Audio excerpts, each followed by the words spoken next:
Thank you. I just wanted to confirm there was only one counter sniper who took one shot. Is that We right? had multiple counter sniper teams available Yeah, on the that premises, day. but is only one took one shot? Is that correct, or only one? Correct. Okay. How many spent shell casings were found on the roof? Again, I would have to defer you to the FBI's criminal investigation. Okay. Word is that the car was rigged with explosives.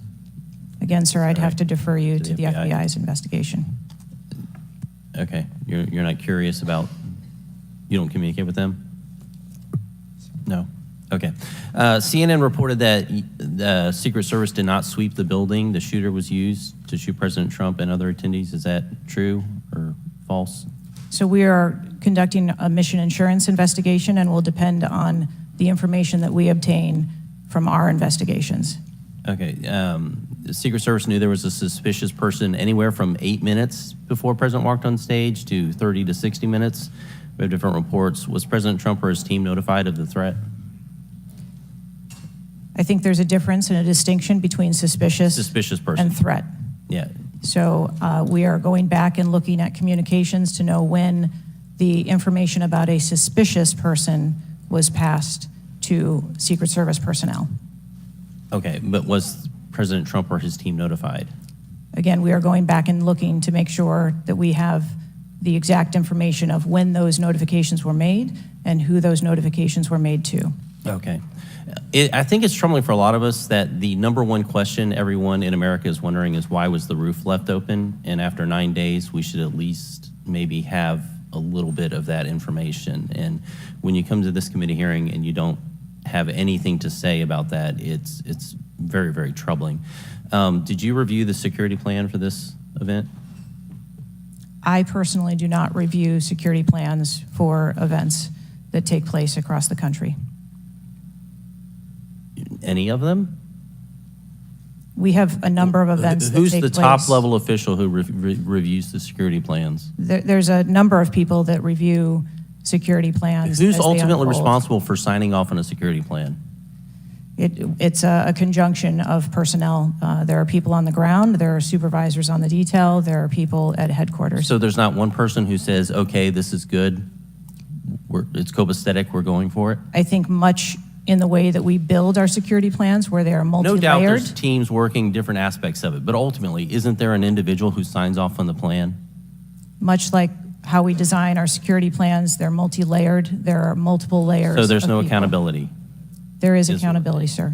There's, this is whether it's the FBI or Fauci or anything, it's time after time after time, these multiple layers of accountability turn into layers of plausible deniability in agency after agency after agency. That's got to be fixed, because you keep coming here and expecting, yes, you're saying I'm responsible, but and you're accountable for it, but then there's nothing.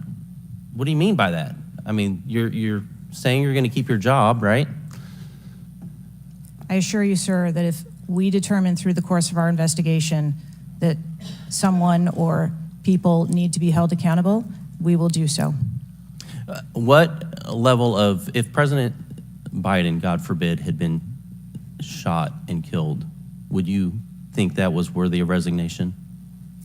I would do the same thing that I'm doing here, where I would want to make sure that we are conducting an investigation, that there is continuity in that investigation, and that we could find the answers You do not to think what the happened. assassination of somebody under your details worthy of resignation? I think that this event was tragic and deserves answers. The thing that you've said so far is that you want to make sure that this never happens again. The thing is, everyone in America knows that's not the job description that you're tasked with. The job description you're tasked with is to make sure it never happens, period. One of your goals in the strategic plan is to champion diversity, equity, inclusion, and accessibility. You've accomplished the accessibility part. What standards, do you keep the same standards for all applicants and all, or does every Secret Service agent meet the same qualifications, or do you have different standards for different people?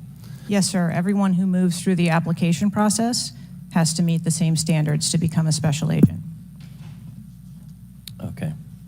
The trouble I think we're having with right now, so far you gave a lame excuse for sloped roof. You said that local law enforcement's job was to cover up the building before backtracking on that.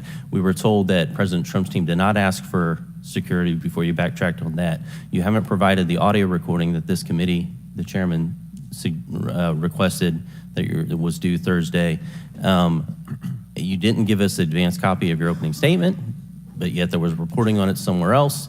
There seems to be more information from YouTube videos than you're able to provide for us, and it begs the question to anyone, you're in charge of the investigation of your own failure. So how is anybody in America supposed to be able to trust the results of that investigation as being anything transparent and genuine? That's the last question, but please feel free to answer the question, Director. Sir, I've been a Secret Service agent for nearly 30 years. I have led with integrity, and I follow our core values of duty, justice, honor, loyalty, and courage.